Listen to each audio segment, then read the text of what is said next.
చిన్న నీలిరంగు లేడిని సృష్టించడానికి 30 సంవత్సరాలకు పైగా పరిశోధన అవసరమైందని మరియు దాని ఆవిష్కర్తకు నోబెల్ బహుమతి కూడా వచ్చిందని మీకు తెలుసా?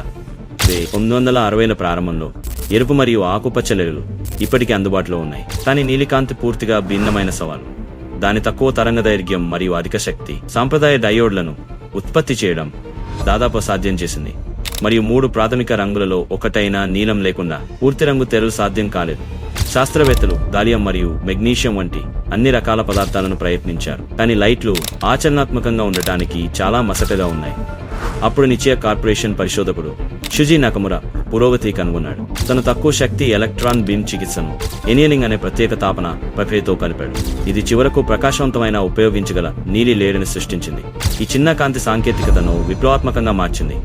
నేడు నీలి లేడులు ప్రతి చోట ఉన్నాయి. మేము ప్లూటో గురించి ఒక వీడియో చేశాము. లింక్ ఛానల్ పేరు కింద ఉంటుంది. మీరు ఫ్రీగా ఉంటే చూడండి. ఈ వీడియో గురించి కామెంట్ చేయండి, సబ్స్క్రైబ్ చేసుకోండి, లైక్ చేయడం మర్చిపోవద్దు.